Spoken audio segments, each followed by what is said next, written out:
Welcome to Rock and Roll High School, your choice for in-depth and personal conversations with the most legendary artists in the history of contemporary music. Come with us as we explore the albums and songs that have become the soundtrack of our lives. Here's your host, Pete Ganbarg. Hi, everyone, and welcome to Rock and Roll High School. Our guest this week is the legendary Little Anthony. From the heart-wrenching beauty of Tears on My Pillow to the timeless grooves of Goin' Out of My Head, Little Anthony helped define the sound of early rock and soul, and he's still going strong today. With a career spanning 7 decades, a place in the Rock and Roll Hall of Fame, and fans from Smokey Robinson to Elvis Presley, he's not just a legend, he's a living masterclass. I'm on the outside looking in, and I wanna be back on the inside with you. You are with somebody new, and I don't know what to do, 'cause I'm still in love with you. Hi, everyone, and welcome to Rock and Roll High School. My guest today, live from Coral Springs, Florida, the legendary Little Anthony. Hi, Anthony. Where is he? Legendary? Oh, you're right here, man. I've had the pleasure of listening to so much of your music over the last week or so, getting ready to interview you today. Your voice is one of the most distinct vocals of all time. And so I think that that's a good place to start. When did you start singing, and when did you realize that you had something that not a lot of other people had? We got a few days. My mother told me that I was 3 years old when they realized that I was not like the other kids when it comes to tonations or singing. I was way ahead of a 3-year-old should be. And my mother was a gospel singer. She sang for many years with the Nazareth Baptist gospel singer, so she knew singing. She was a soprano. And my dad was a musician who played with a lot of the big bands, Buddy Johnson Orchestra with Eddie Johnson, all that kind of stuff.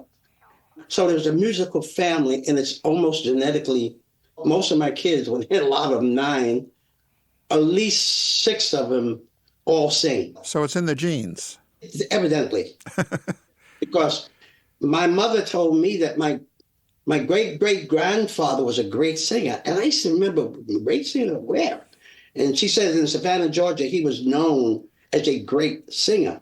I never saw my great-grandfather, so I don't know. I'm only going by the grails of my family. Yes. Told me, no, he was really special. So, yeah, I guess you could say that it kind of gets passed down, but a couple of my kids have missed completely. Yes, no. So at some point along the road, the family ended up in Brooklyn. That's where you grew up. Yeah, Brooklyn. Actually was born in New York City in Metropolitan Hospital. Any New Yorkers out there, you know where that is. Yep. Every time I go by the hospital, I say, I came out of there. Wow. And then we moved to Brooklyn because I was doing World War II. My dad was working at the Brooklyn Navy Yard during the war. Right. So they had these housing things set up by the government. At that time, there were government-owned housing for the workers in the Navy Yard. Yep. There weren't projects at that time. They later on, after the war, they sold it to the city or something. But at that time, it was a diverse neighborhood with diverse people. And so it was not uncommon to have taste buds that Italian, Jewish, soul food, you name it, Chinese. Everywhere. Actually, I'm an amateur cook. I cook that stuff. And because I learned it from them. Why not? You know? Growing up on the street corners of Brooklyn, is that when you started singing? Well, I was singing always. I remember that the nurse told my mother he won't sleep like the other kids. He keeps singing. And she said, well, what is he singing? He's singing, I think it's Annie, Get Your Gun. He keeps saying, lay that pistol down, lay that pistol down. That's what my mother said. And so from that point on, it was natural for me. And I came up with a wonderful family of aunts, and they're all musical. So they always encouraged me, like they said, you got something. I don't know what it is, but keep doing it. Now, did they call you Anthony as a kid? Because you were born with the first name Jerome. Jerome, yes. Jerome, and everybody that came up to school with me to this day, they all knew me as Jerome. Do you answer to Jerome? Yeah, because in school, that was the name the teachers, everybody called me Anthony. So Anthony is your middle name. So when did Anthony... There was no middle name as I got from my family. My dad worked with an Italian dude. His name was Tony something. And this was one of his friends, real good friends. And he said, call him Anthony, like St. Anthony. You know, he'll be very lucky. He was right. So my family, they didn't call me Jerome. They called me Anthony. Got it. And the family calling you Anthony, it wasn't until later on that Anthony became Little Anthony, and we'll get into that in a second. Yeah. But talk about growing up and singing. It wasn't called doo-wop yet. It was called street corner music. You and the boys on the street corner, lampposts, making harmony. Yeah, and in the subways, if you lived in New York, it would be the subway. We love it because of the tiles down there. You get a lot of echo. Good acoustics. Or you see in the school bathrooms. Right, good acoustics. Wherever there was echo. Kenny Vance. Kenny wrote a song looking for the echo. That said it. Yep. And I told him many times, I mean, you nailed it, dude. Looking for an echo, an answer to our sound, a place to be in harmony, a place we almost found. That's what we were all trying to do. Dion, all of us. We were all trying to find that sound, and it was where the echo was. Yep. That's what we wanted to be. Yeah. And you went to boys' high school in Bed-Stuy. Some of your classmates grew up to be famous athletes. Tommy Davis, the baseball player, Connie Hawkins, the basketball player. Also, other famous alumni of boys' high school. Lenny Wilkins, the great basketball coach. Richie Havens. On and on. Howard Cosell went to boys' high school. Yes, he did. Isaac Asimov. Yes, Norman also. Mailer. I mean, Everett Horton. Everett Horton. Yep. Yeah. Man Ray. Yeah. All kids, I don't care who you are. The parent usually wants you to go that one step up. Sure. Go where I can go. Sure. And nobody went to college in my family. I mean, that was like unheard of.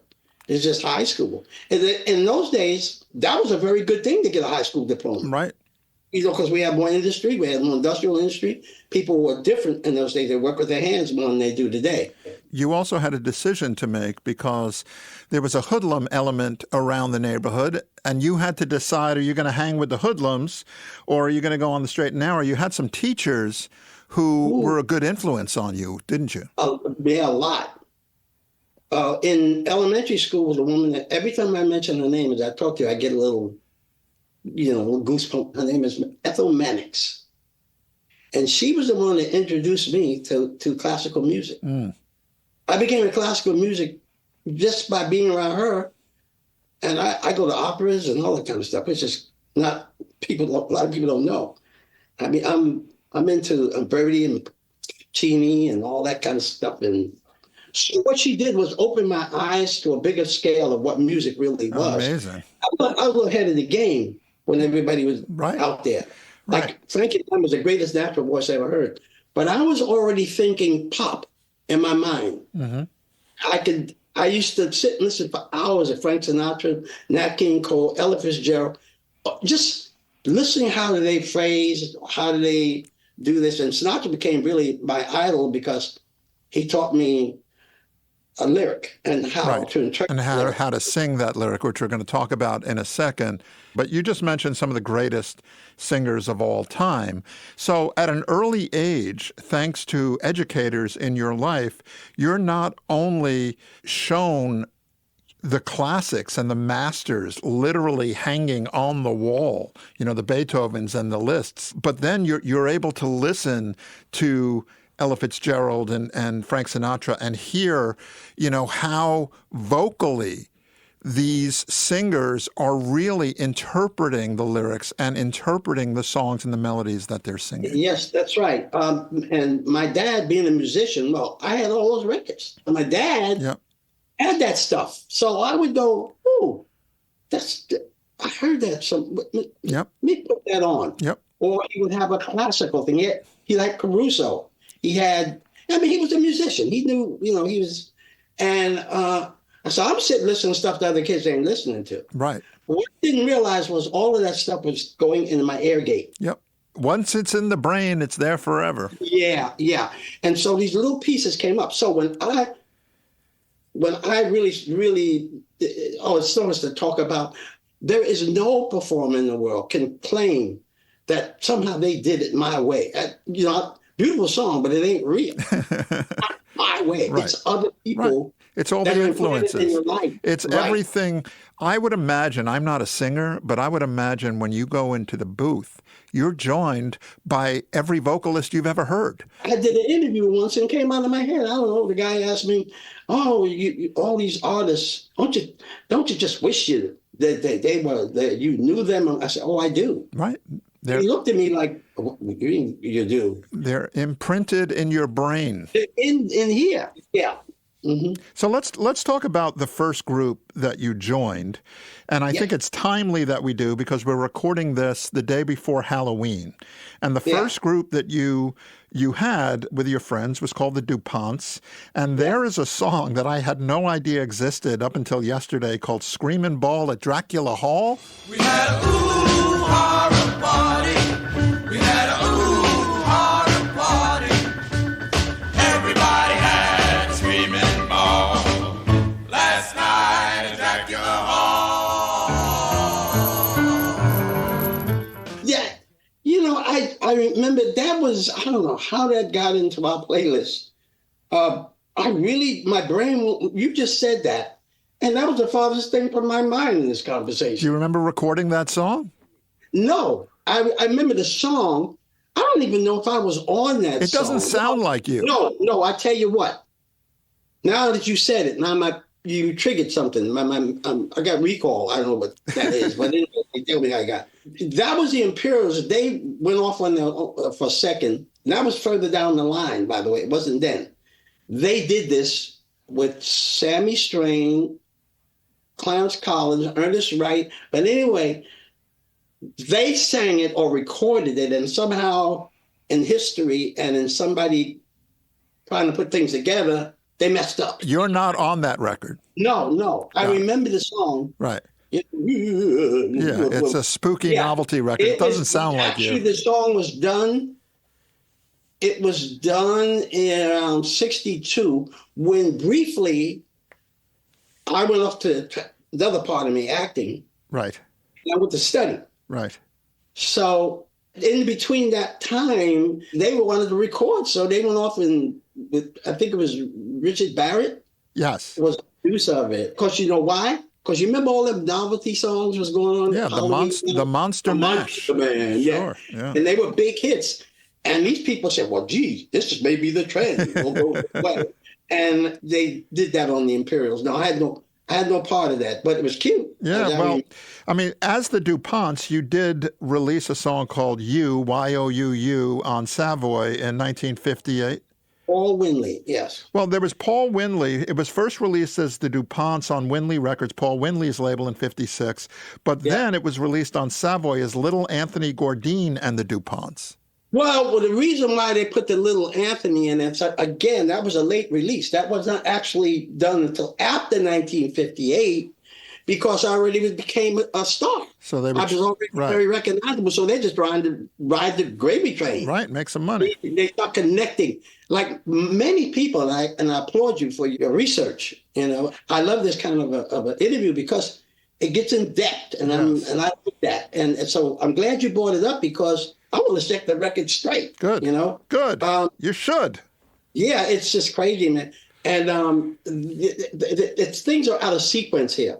The DuPonts was a group that I got together in Boys. I didn't do it. William Doherty was one of the kids that came to me, and he had all these singers. And one of those singers was Tommy Davis, the baseball player, who became the L.A. Dodgers star. Right. He went on to have different types of hits. He was playing on the high school baseball team. He was killing it. Right. But he like all kids in those days, like rapping today was urban. Sure. Singing group was the way to go. Give me a group. So that started in Boys High School around Oh, 55. Right, so you were a kid. You were like 14, 15 years old. Yeah. And then the Chesters were after that, right? Yes. Well, the Chesters, that's an interesting thing. The Chesters were my neighborhood friends. Clarence Collins, Ernest Wright. Well, we used to sing in these battle of the group type things, in some of these schools. And in those days, they had after school stuff to keep the kids off the street. Yep. They don't have much of that today, but then they did. And they were like, you would sing in school cafeterias, you would sing in, regular assembly halls, whatever. Actually, we were in Red Hook Projects in Brooklyn. They had a contest in some kind of neighborhood place there. And it was battle of groups. There were like 4 or 5 groups there. I do not remember all of them, but it was one was called the Chesters. And that was Clarence, who was my neighbor across the projects. He lived right across the yard right there. And I would see him every day. Right. And he would tell me, man, I wish you was in our group because we could get a deal and all this kind of stuff. He'd always be telling me. I said, no, man, I got a record out. I'm with the doo-wop. Shoot, we got you to prove it tonight. And man, I'm going to the New York Paramount. I'm opening up Alan Freed. I don't need, that kind of thing. But he kept persisting, which I'm glad he did, Man, I'm telling you, man, I know this guy, and I met the Chantel's manager. His name is Richard Barrett, and he's the one that introduced Frankie Lymon and the Teenagers, the Isley Brothers, all this stuff. Actually, the Isley Brothers, when they came out of Cincinnati, used to stay over at my road manager's house because they had nowhere to go. Right. They came to New York like everybody was coming there to get their first big start. Right. Hollywood and stuff. And they came with about $2.50 between them.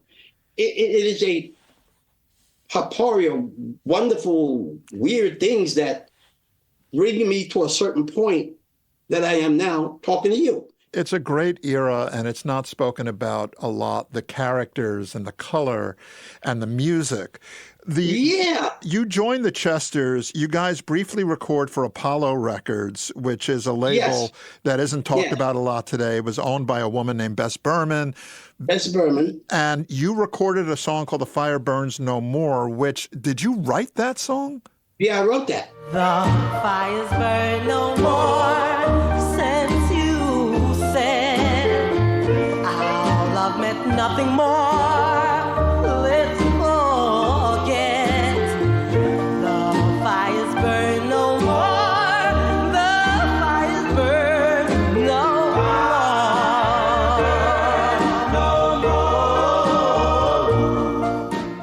My first wife, when she died of cancer, Judy, my other boys, in those days, we used to be teenagers. There's just, I guess I was 15 and she was 14.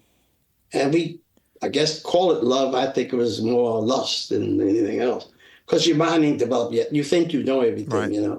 But in time, we ended up marrying, but which, in the end, we looking back, hindsight being 20/20, in retrospect, we were too young. You remember that song? They tried to tell us where by Nat Cole. Yeah, she got mad at me because she caught me with another girl. Was I guilty? Yes. You were also 15. Give you a break. Give me a break. Yeah. Yeah. And she caught me and she said, "Well, I'm done with you. I quit you. I quit." They used to always say, And I was sitting there still grieving because she wouldn't take me back. I know that song. And I remember I was in the front of the train with the conductor, not the conductor, but the engineer is, and you look in the front, and I was going from Brooklyn to 125th Street up to be with my aunts on the weekend, and I'm feeling really low and feeling down.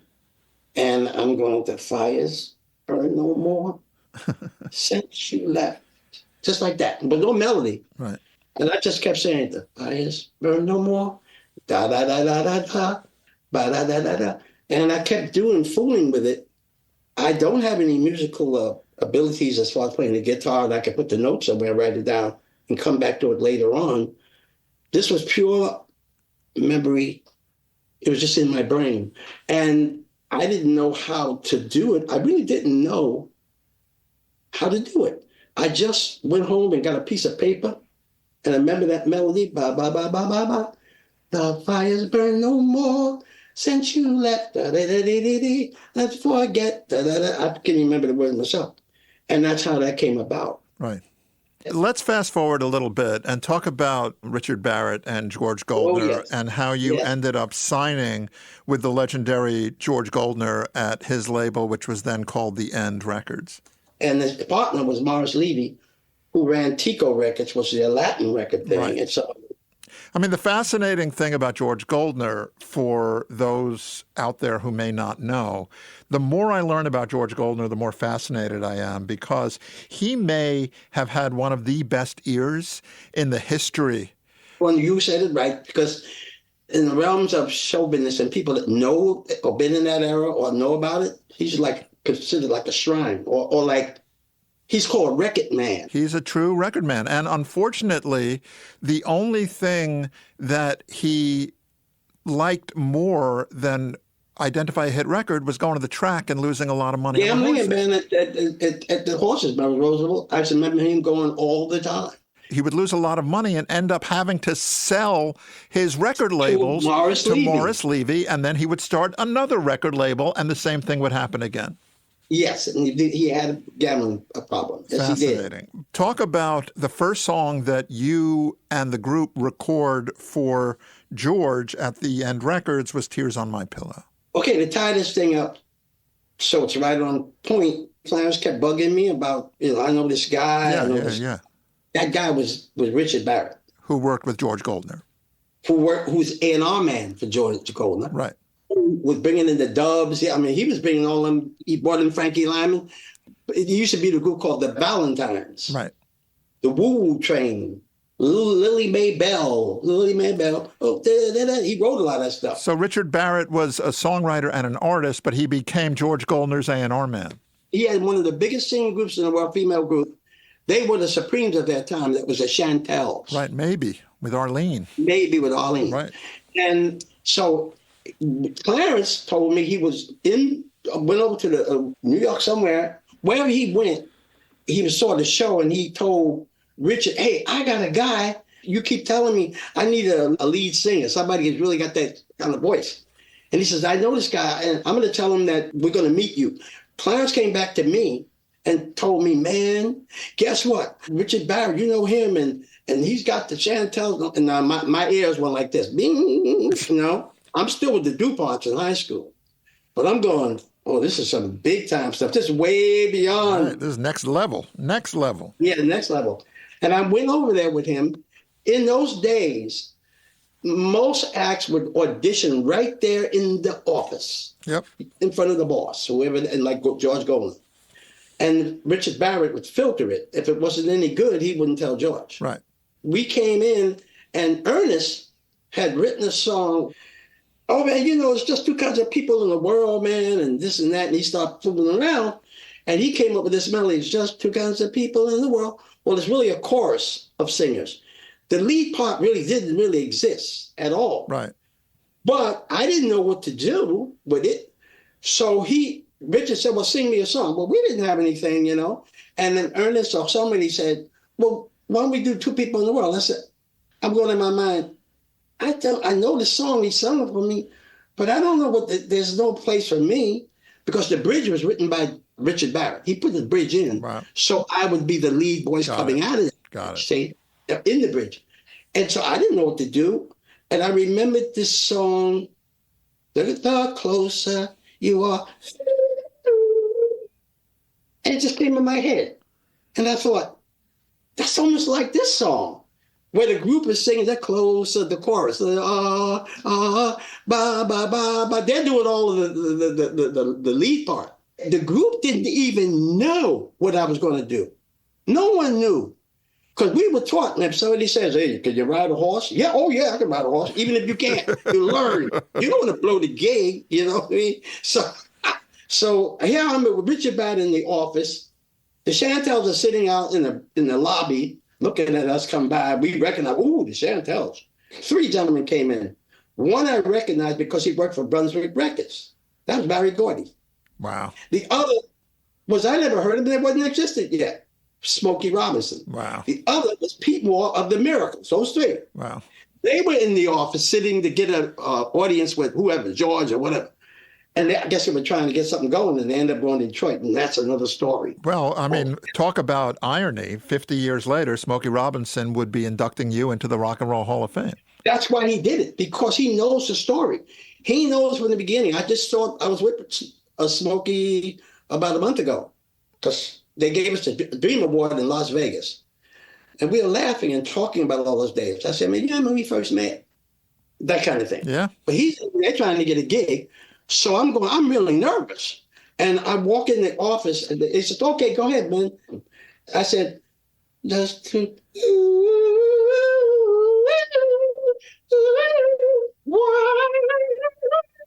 did all of that. Right. I just made it up. And I remember Richard Barrett sitting in a chair, similar to the one I'm sitting on, going. He pushed the chair back like this. And he said, wait a minute. Wait. I want George to hear this. And he grabs his phone. George, get in here right now. He said. And I'm wondering, what the heck did I do? What'd I do? You know? And George Golden came and said, Richie, that's what he always called him, Richie. I'm busy and it better be something good. You know? This is good. Okay, guys, do it again. And George Golden said, hey, you guys are all underage.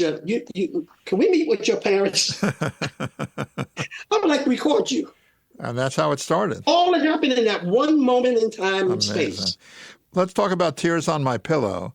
Yeah. So that was a song from Sylvester Bradford and Al Lewis, the songwriters who had written Fats Domino's I'm Ready, had a hit with Fats Domino. Was that a song that Richie or George found and brought to you guys? No, George did. George...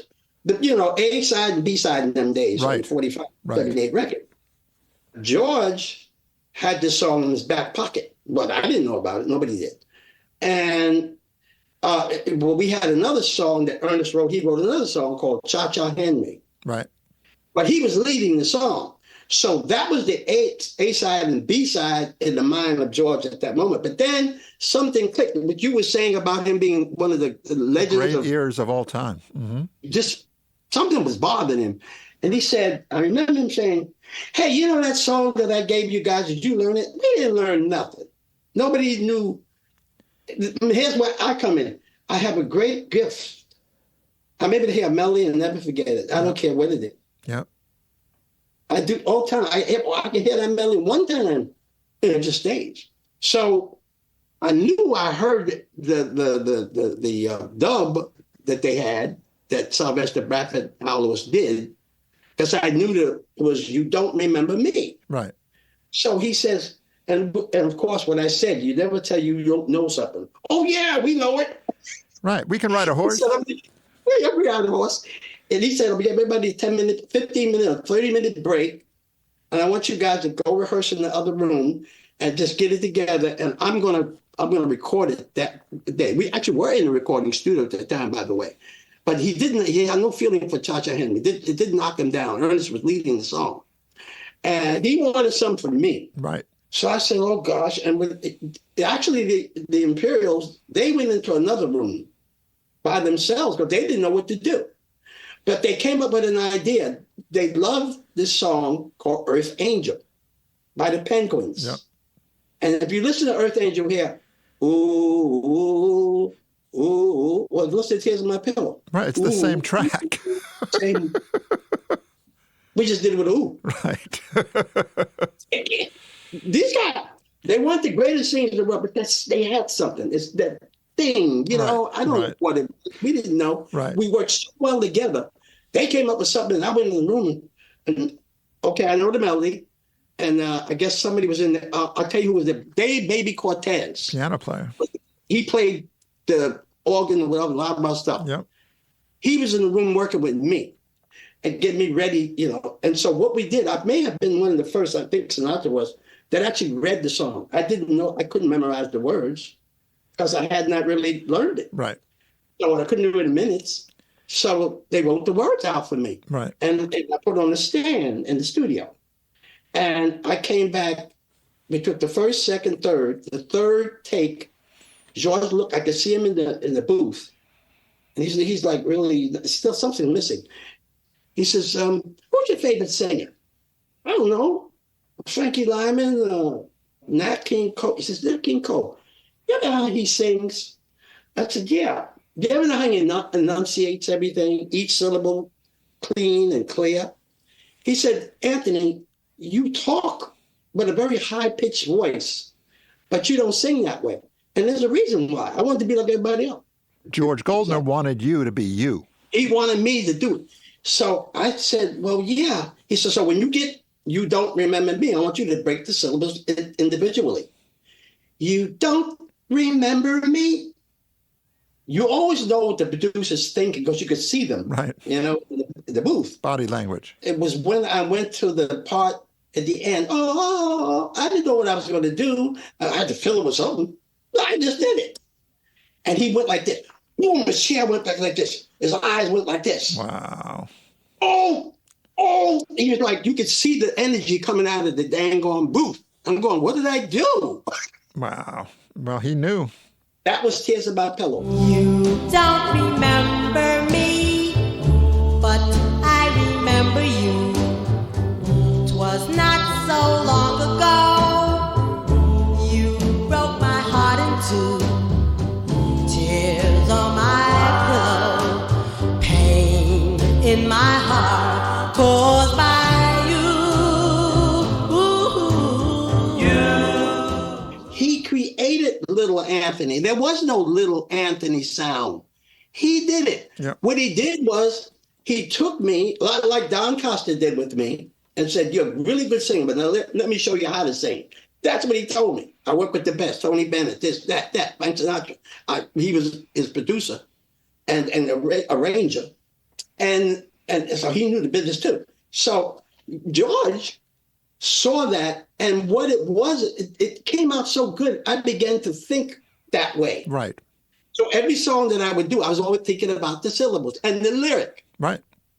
That's how I got hooked up with Sinatra, because I learned, whoa, there's something very important about this lyric. Right. And what do you and Sinatra have in common? You have Don Costa in common. Yes. And yes. Don Costa, which we'll get to later because you recorded for his label DCP, but he told you that the audience, you're not singing to them, you're singing with them. With them. All these little tricks. Look, I told you, man, we stand on the shoulders of giants who came before us. Yep. I learned about show business from the greats, from Red Fox to the Moms Mabley. Moms once told me, we were working at Apollo Theater, and she said, and by the way, you gotta know how to enter and exit. I said, enter and exit? You just go out there. What's wrong with you? You don't go out there. The audience is looking for you to go. You got to be a star. Wow. You got to show them you have the control over them before you even do anything. Good advice. That developed the Imperials, what they call in this business, class. Right, right.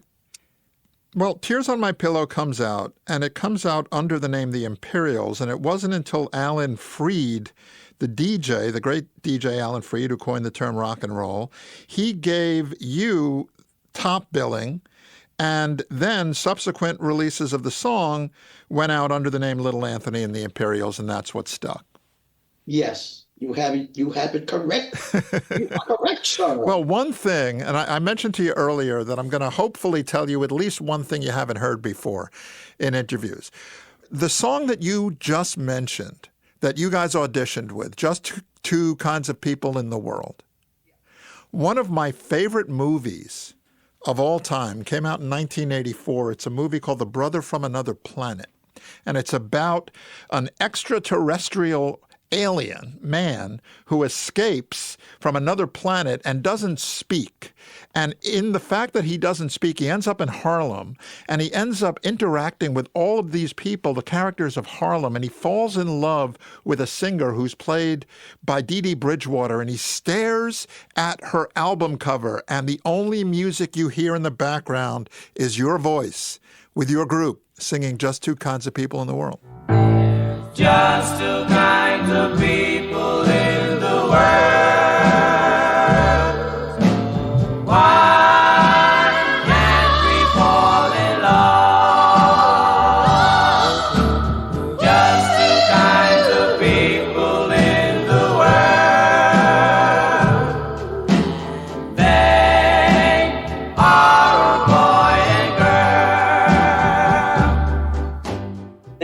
didn't get paid for that, by the way. I told me that on my lawyer.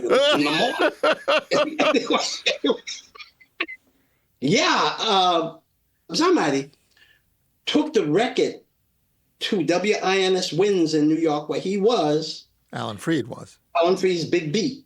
He gave it to Alan Freed, and Alan Freed, of course, played it. They always sat there, would play it first in the studio office, wherever they were. And he's, whoa, that girl sure can sing. Lou said, that's not a girl. That's a guy. He says, really? He must be very little. And forever from that moment, Little Anthony. There you go. He started saying, Little Anthony. They panicked over the record company because they printed out all these records for the Imperials. George said, stop the press, stop the press. Wow. Because what it did was... It put you over them. It gave you top billing over them. Right. When people come to me and say, what did it feel like singing with the Imperials? I said, I didn't sing in the Imperials. I sang with them. Right. Because we were two entities. Right. It's very difficult for people to separate that. But it was weird. And so all these little factors in my career were like, it's like a destiny. It's like everything was planned long before. Without George Goldner, you're not singing Tears on My Pillow. Without George Goldner, you're not enunciating each syllable like Nat Cole did.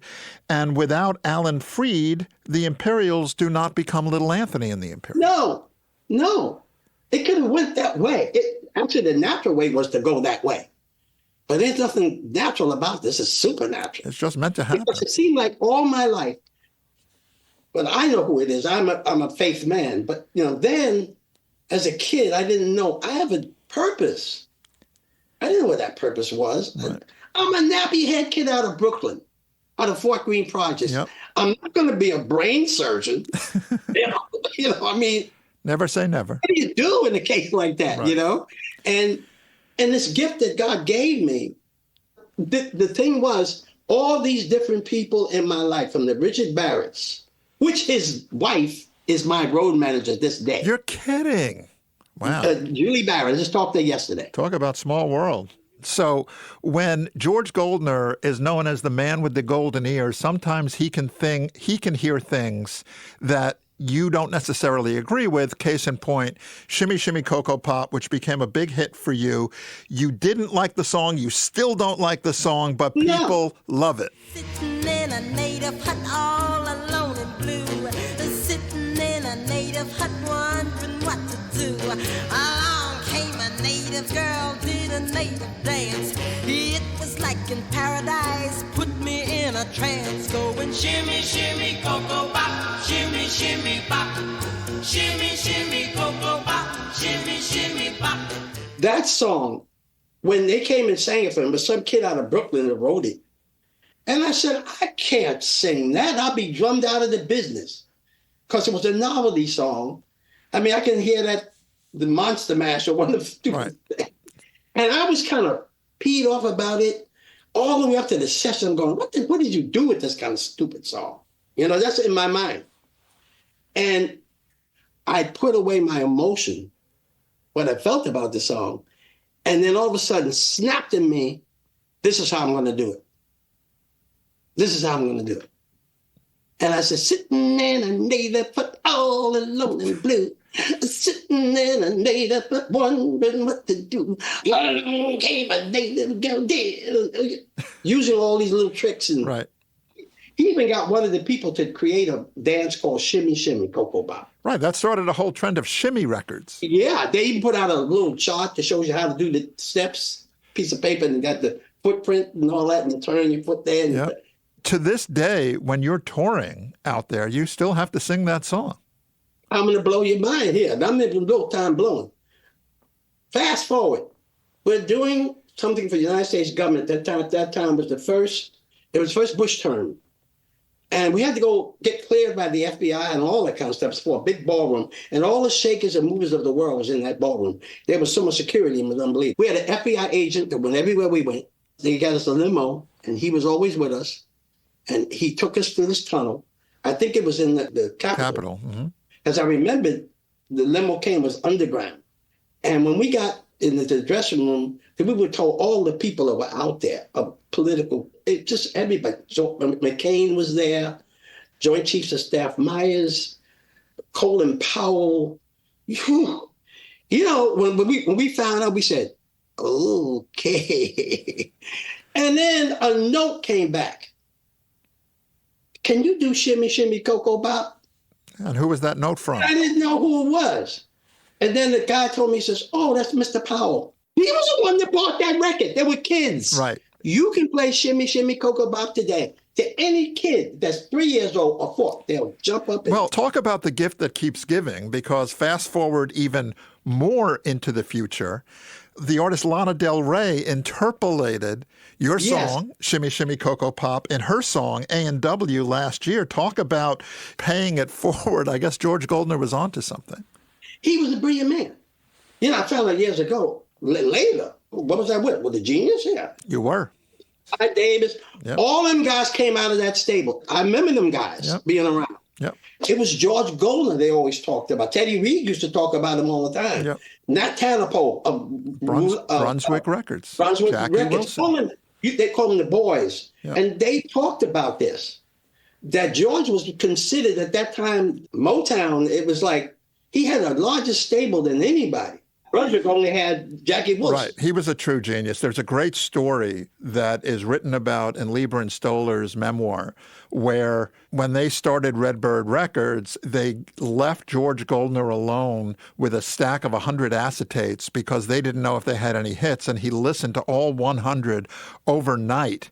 And Lieber and Stoller came back in the morning, and he's holding up an acetate. He's like, this is the one. This is a hit. And they put it on, and Lieber's like, that piece of crap? He's like, trust me.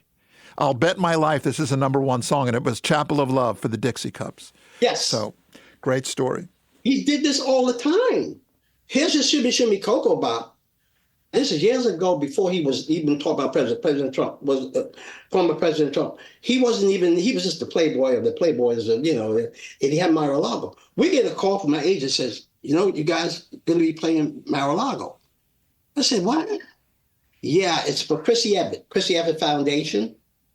And so we were in Mar-a-Lago. We had our own section of the, you know, that it was really nice the way we were treated. And so when we do the gig, he had this giant ballroom in there. That's a huge place, man. Here comes the request. Mr. Trump would like to hear Tears of My Pillow and Shimmy Shimmy Cocoa Bop. Thank you, George Goldner. George Goldner. Well, one of the geniuses that we haven't talked about is Teddy Randzzo. So before we get too tight on time, that's another world. Oh, gosh. Talk about your childhood friend, Teddy Randzzo. Teddy Randzzo was singing with a group called the Three Chuckles. I was with the DuPonts, but they wanted to have an opening act, just do one song. That's how we opened the show at the New York Paramount. On that show was the Platters, the original Platters. And Frankie Lymon and the Teenagers were on that show. That was the first time I befriended Frankie Lymon. We ended up being best friends until the day he died. Anthony, is it true that you stopped any of the drugs that you were doing at the time? You stopped when Frankie I didn't died? stop at that time. Frankie was really, we were calling the streets. He was mainlining. Right. Howard. We weren't doing that. I mean, we were doing everything else. But no, man, that's what we called the boy. Right. The girl and the boy. Mm-hmm. And so the street was, oh, man, you on the boy? Oh, no. So that was mainlining. Yep. Didn't do that. Frankie was. That's what killed his career. It eventually killed him. Yeah, so young. He died when he was 25, and he was your best friend. I was on the phone with him the night before. He was in the Army. He called me because we always used to go to this place under Roulette Records. It was like a bar. Yep. Cool place off of 53rd, 54th, and Broadway, where Roulette Records used to be.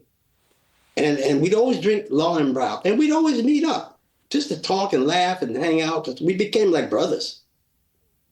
And he would always compliment me. I would always say, man, I don't know how you do that with your voice. He says, but I don't know how you do that with your voice. But we were friends. We had 2 girlfriends. One was called Kathy and Kathy. They were like twins. It was crazy. Wherever you saw Frankie, you saw me, and vice versa. We were always there for like 2 or 3 years. Well, he called me that night. He said, hey, man, I got him on furlough. Hey, let's have a beer. And I was in Chicago, never forget, at the Regal Theater. He called me. I said, okay. So my plane gets in at 8 in the morning. What time do you want to meet? And I don't know what he said. It was 1 or 2 or something like that. When I got off the plane, when my wife Judy came, in those days, people could go to the plane. Yep. And she had a look on her face.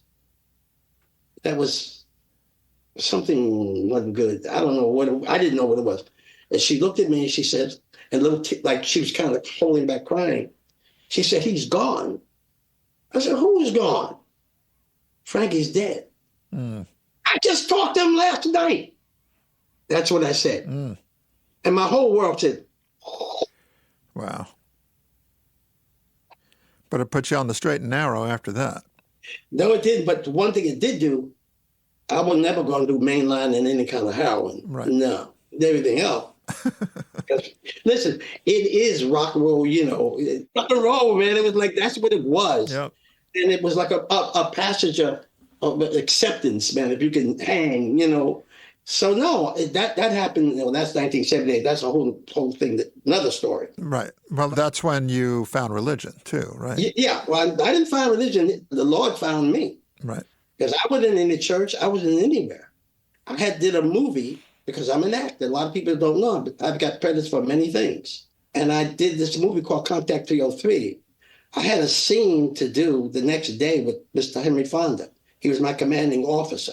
This was about the first story about the Tuskegee Airmen. And I was supposed to have this thing where he would reprimand me. So I actually met Mr. Fonda. And he says, no, we have to get together off the set and just work out between you and me how we're going to approach that. And I was waiting for that rehearsal that never came because they canceled the movie. I was to the point in my life where I thought everything was going to just be wonderful. But I'm doing drugs, man. Because looking back, I'm glad it didn't happen. I had a principal role. I had something like 8 to 9 pages and credit. Right. And they asked me what name I wanted to put in because the producers knew I was Little Anthony. I didn't say Little Anthony. No. For some reason, I wanted to separate the two. Just put down Anthony Gourdin. If you ever Google or find, see the credits, that's what it was. I was right there as a co-star. All that kind of thing was happening. And at the same time, I was drugging out, dude. See, the more you do, the more you get. I'm thinking in my imagination, well, I'm going to be a big star. Now, all that would have done, as far as I'm concerned, looking back at it, that would just give me free reign. Right. You see? So at the time, I was so depressed. But everything happens for a reason, right? Yeah, because the movie was canceled. In the middle of the movie, I'm depressed, and I'm in a little room, and my wife is a school teacher. We just got married. That's my second wife, Linda. And we had a little boy, Casey. And I'm just trying to, because even then I became like a has-been. My era was gone. Yeah. And it popped up again with all these revival shows and all that. Sure. But there I was. I'm going, oh no. And I started crying and screaming and hollering and banging the floor. And I actually got really weird. And all of a sudden, I said, what kind of God are you? And I can remember, I'm a kid came out of the church as a little boy. So I knew who religious, quote unquote, was religion. This was relationship. This was supernatural. And I felt something hug me. Just as sure as somebody hugged me. Wow. And it went away. And then when I walked out of that room, I never was the same again to this day. It just changed my whole life. Wow. So that's where I found out I'd rather have that than all the drugs I was doing, because to me, it was like I found that thing I'm looking for, that rest in my mind, man, to quiet my mind down. And it just happened. They'll say today, how do you sing so? Your voice is almost like when you were 17 and you're 80-something. And if you know something, tell me, because it ain't natural. It's supernatural, man. There's no way. The only other men I knew was Mel Torme and Tony Bennett, who went on singing at a very high level. Right. At a very late age. There's a great quote that I read, maybe a year or two ago, where, you said, there's a 32-year-old guy inside of me, but do me a favor, don't tell him he's really 82. It'll just confuse him. Yeah, this confuses him because the enthusiasm in me is strong. I tend to forget, hey, you can't do that anymore. I went down this slide on the ship when I was doing this gig. They had this private island, and they had this giant slide, that goes in this lagoon. And I go, oh, man, that's fun. Forgetting now that I'm like almost 80. My wife looked at me and said, what are you doing? I'm going to go down the slide. She said, Anthony, come on. Oh, God. I went up the top of that slide. Like it seemed to be, I'm exaggerating, 100 feet. And it comes, you fly down, this water thing into the lagoon. I fly down that thing, man. I went that lagoon and I didn't know where up was and where down was. I hear these lifeguards hollering, get him, grab his legs. And there I was, and they're going, you all right? You all right? I said, huh? What? And when I got back to the beach chair, I sat there and said, I can't do that anymore. It was the first time that little 32-year-old guy was tested to say, I'm 32, but you ain't. Well, let's get back to the music for a second before we wrap up. I'd love for you to tell the story about, we talked about George Goldner getting in trouble with his gambling debts, and he would have to sell his labels to Morris Levy. So Morris Levy now owns End. Don Costa wants to sign you to his label. How do you get out of that deal? Alrighty. Again. Love this story. This is a destiny. I told you, I'm moving in life even to this moment. I take precious every interview. You are excellent because you're nailing things that is triggering me. And so all I got to do is get triggered. The guy that became my manager was Ernie Martinelli. Ernie Martinelli happened to be walking down Broadway, and he runs into Teddy Randzzo. Now, Teddy Randzzo, let's go back a little bit. When I met him at the New York Paramount, when I was with the DuPonts, he used to stand in the wings and watch me. This is 7 years before all this happened. Mm. And he's watching, 56, I believe, and he's watching me. And I said, well, why is this guy doing that? I'll be one of them kind of guys. And so he happened to be, his dressing room was right next floor. And he came into my dressing room and he started talking to me and he said, you got something really cool, man. I write songs, I write a lot of songs. I'm writing this and that. And I said, oh, I know who you are. I saw you on the Ed Sullivan Show. I saw you with the Three Chuckles, and I saw you by yourself when you became and I was like thrilled that he would give the time to me, But he told me, he said, someday I'm going to work with you, and you're going to be my voice. I could never figure that out. Right. Because he was a hell of a singer. Flash forward. 1964. Ernie meets him down in the thing, and he said, I'm paraphrasing now. He said to Ernie, hey, I heard you're managing Little Anthony and the Imperials. He says, I met him a long time ago. Are they free? Do they have a contract? So Ernie said, not that I know of, but I had a contract. He didn't know about with Morris Levy. We call him Mersh Levy, Mersh. And if anybody knows about Morris Levy, when you sign to Morris Levy, you sign to Morris Levy for your life. Right. Tommy James was a guest on this podcast. Tommy and I talk about it all the time. I said, we're in good company because we both got thrown out of the office. Yep. We had the audacity to ask for a release. Right. But Morris eventually gives you a release. That's where this comes in. Yeah. We go to, so Teddy says, well, come to this address that was close to where Roulette Records were. I can't exactly remember, but he said, there's a guy by the name of Don Costa. And I said, the Don Costa? He says, yeah, he's got a label. I'm working with him now. And it's called DCP. They had a hit on, they already had a couple of hits. I think he did the thing with Steve Lawrence. Yeah, Steve Lawrence and Edie Gourmet. Yeah, sure. Yeah. We go up there, me and the guys, and we're sitting around. And he says, Don says in his chair, I remember that chair rocked him. He said in his office, we'd like to record you guys. Teddy would like to write the music, He's very enthusiastic about this, and he really wants to do this. And we're looking for something like that. And he's looking at me and says, you don't have a record deal? And I said, yeah, I do.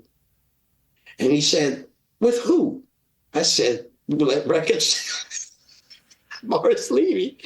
And he said, I really want to record you guys. Let me see if I can.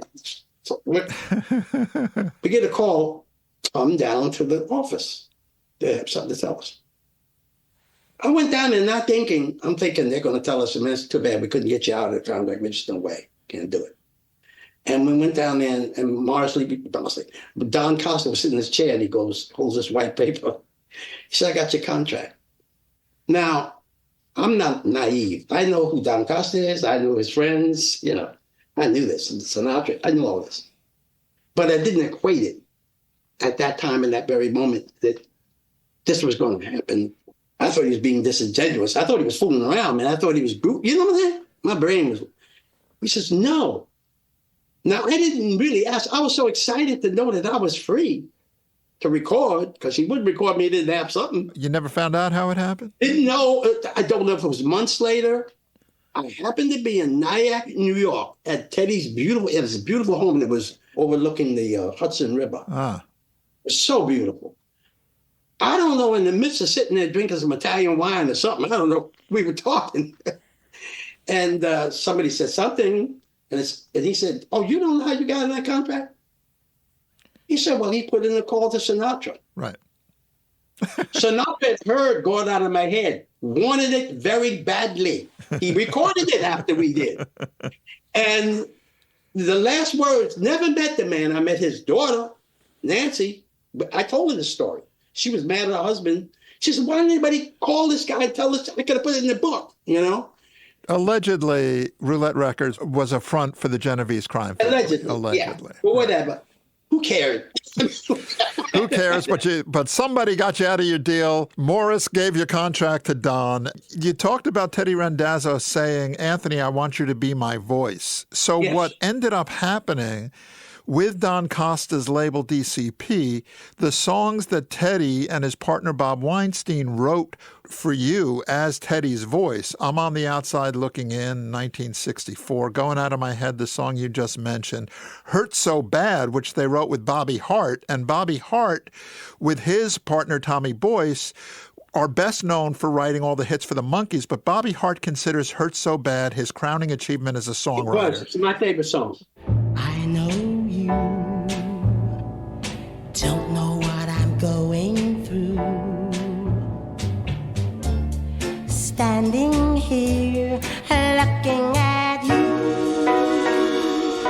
Well, let me tell you that it hurts so bad. It makes me feel so sad. It makes me hurt so bad to see you again. Take Me Back, like all these songs that you and Teddy collaborated on. There's one song, though, that Teddy wrote that was intended for you, but because of a dispute, you never were able to record it, and that's It's Gonna Take a Miracle. It wasn't us. It was a problem with United Artists and Don Costa Productions. Right. They got a real bad situation. And then our road manager at the time became our manager, and he's trying to be smart guy, whatever. But he just made things worse. You know what I mean? But anyway, the songs that Teddy did, Teddy was not only a writer, he was one of my best friends. His wife today, Shelley Randzzo, all his children, we all stay in contact with one another. He was my brother from another mother. Yep. I mean, we were inseparable. I mean, it was like we would go to dinners, we would go everywhere. We'd play golf. Yep. We just was always together. And because of that, we were like getting into like a real special place. Right. And he told me, I said, Dad, Teddy, I was just joking around. I said, I'm tired of these sad songs. God dang it. I'm crying all the time. I want to be something. And he laughed. He said, well, I lived it. Right. And he told me the story. He told me the story of his first wife, Outside Looking In. Yep. She gave him all kinds of problems.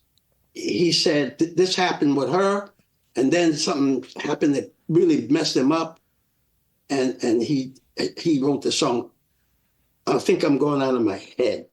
Well, I think I'm going out of my head. Yes, I think I'm going out of my head over you. Over you. Well, while he's telling me all this, the actor in me is researching the emotions that go with all what he must have felt. Yeah. So when I would sing, I became Teddy. Right. When we did Going Out of My Head at Bell Sound Studios in New York, I walked in the studio and I saw a 42-piece orchestra. Ray Brown was on bass. Styx Evans was on drums. The whole violin section that Sinatra's cats he used in New York, all of them, same guys. When I started singing the song, and that's what I had it written down because I wanted to make sure, but I'd already worked with it and understood what I wanted to do. And Teddy always gave me my rein. He never, ever, not one time, do it this way. Not one time. All those records we did, he just knew, I knew what he was trying to say. Right. And I did. And so when you hear me sing, take me back, I'm begging, please take me back, I'm on my knees. Take me back, I'm begging, please. Take me back, I'm on my knees. For you to scold me, hurt me, hold me, darling. Take me back. It's like, dang, man, I'm feeling bad. Right, but you and Teddy were musical brothers. That's the only way that you can do that. When he would play something for me, man, I mean, he called me at 4 in the morning because it was like 11 or something, and maybe it was in Europe. Man, I'm going, in those days we had that really house phone. Yeah. And ring, what the heck? And usually you always scared when you get a call 4 in the morning. Something. It's him, and he's calling from Europe. And he's telling me, get all of the guys together, get him over to the studio. We couldn't find Clarence. So we didn't know he was on one of his, whatever he was doing. But a lot of people don't know, I did a third of the album without the Imperials at all. Right. Take Me Back was no Imperials. It was me and the singers, the girl singers, and the orchestra. Right. And when he told me, he said, I got this song. He said it's called, and he had an upright piano, an old-fashioned against the wall piano. I mean, it was funky. Yep. And all them great songs came out of that piano. Yep. So he's playing, and he's playing, and he take his left hand and go, dum, dum, dum, dum, dum, dum, you know? That's the song that Sinatra won. And he's singing, so he's such a good singer. He really interpreted it. He made it easier for me. And he said, well, I think I'm going. And I'm going, oh, yeah. We all knew. We like sat back in our chairs going, whoa, right. What's going on here? This is... Yeah, that was such a big hit for you guys in '64. Yeah. Teddy Randzzo wasn't the only visionary music like just genius that you worked with. You also worked after that with Tom Bell. And there's an album from 1973 called On a New Street, which is really interesting that the A-side is produced by Tom Bell, the B-side's produced by Teddy Randzzo. That was my idea. I'll take, yeah. That's a good idea. Because what happened was Tommy Idol was, guess who? Teddy Randzzo. There you go. So you put them together. So I thought, dang, they're the same, but they're different. Tommy was more R&B, but he made such beautiful violins. Symphonic R&B. Yeah, there's a song that you recorded called The Loneliest House on the Block. My son said if we ever do the Soul Train, Dad, you got to pull that out the archives. Loneliest house on the block, where the windows are closed and the doors are always locked. The loneliest house on the block, where the windows are closed and the doors are always locked. And one of the fans of that song was Kenny Gamble, who covered it with his group on Philadelphia International, Blue Magic. Yes. So, and obviously Tom Bell and Gamble and Huff and on and on and on. So Linda Creed was really the lyricist. She was the genius lyricist whose name is not mentioned nearly enough.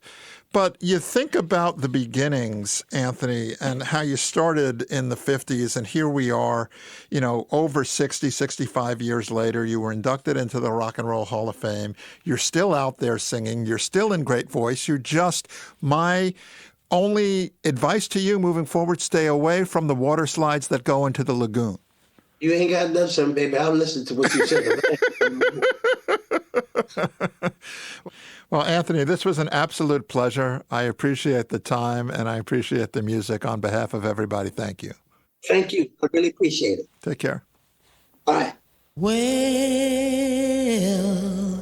I'm all right. All right. I'm all right. Yes, I'm all right. Since my baby told me she loved me, I'm all right. I'm all right. A big thank you to Little Anthony for joining us this week and sharing his remarkable journey from Brooklyn's street corners to world stages, and reminding us that some voices never fade. Thanks, Anthony, and thank you for tuning in. We'll see you next time for another episode of Rock and Roll High School. Rock and Roll High School is a presentation of Pure Tone Music. Produced by Pete Ganbarg, with assistance from Craig Rosen, Ron Robinson, Stefan Accardo, Joe Palmerico, Zach Kornhauser, Ross Owen, Elena Luvis, Claire Hudson, Steve Leeds, and Rich Mahan. Please visit our website at rockschoolpodcast.com for past episodes and information on what's coming next. All rights reserved.